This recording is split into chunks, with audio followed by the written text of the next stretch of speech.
രാജ്യത്തെ രാജാവാണ് മകളെ വിവാഹം ചെയ്യണമെന്ന് ആവശ്യപ്പെട്ടുകൊണ്ട് വന്നിരിക്കുന്നത്. ഇതിലും വലിയൊരു ഭാഗ്യമുണ്ടോ? മുക്കുവ രാജാവുണ്ടല്ലോ, വല്ലാത്ത അത്യാഗ്രഹിയായിരുന്നു. അയാൾ പറഞ്ഞ മറുപടി എന്തായിരുന്നു എന്നറിയോ? ഇനി അടുത്ത രാജ്യാവകാശി തൻ്റെ മകൾക്കുണ്ടാകുന്ന കുട്ടിയായിരിക്കണം എന്ന്. ശന്തനുവിന് അത് സമ്മതിക്കാൻ പറ്റുമോ? ശന്തനു വളരെ നിരാശയോടുകൂടി തിരിച്ചു പോന്നു. അച്ഛൻ്റെ നിരാശ ദേവവ്രതൻ കണ്ടു. എന്താണ് കാര്യമെന്ന് അന്വേഷിച്ചു. മുഴുവൻ കാര്യങ്ങളും മനസ്സിലായില്ലെങ്കിലും സത്യവതിയെക്കുറിച്ച് മനസ്സിലായി.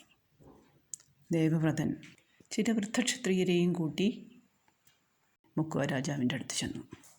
സത്യവതിയെ തനിക്ക് അമ്മയായി നൽകണമെന്ന് ആവശ്യപ്പെട്ടു. മുക്കുവ രാജാവ് വീണ്ടും തൻ്റെ ആവശ്യം പറഞ്ഞു. ദേവവ്രതന് എങ്ങനെയും അച്ഛൻ്റെ ആഗ്രഹം സാധിച്ചു കൊടുക്കണമെന്ന് ആഗ്രഹമുണ്ടായിരുന്നു. അതുകൊണ്ട് ഒട്ടും സംശയിച്ചില്ല, വേഗം തന്നെ സമ്മതിച്ചു. സത്യവതിക്ക് ജനിക്കുന്ന മകൻ രാജ്യാവകാശിയായിക്കൊള്ളട്ടെ എന്ന്. പക്ഷേ ആ അത്യാഗ്രഹി അതുകൊണ്ടും തൃപ്തനായില്ല.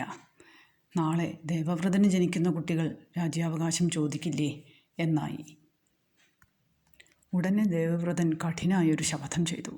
താൻ ഒരിക്കലും വിവാഹം ചെയ്യില്ല, തൻ്റെ ജീവിതത്തിലൊരു സ്ത്രീ ഉണ്ടായിരിക്കില്ല, താൻ നിത്യബ്രഹ്മചാരിയായിരിക്കും.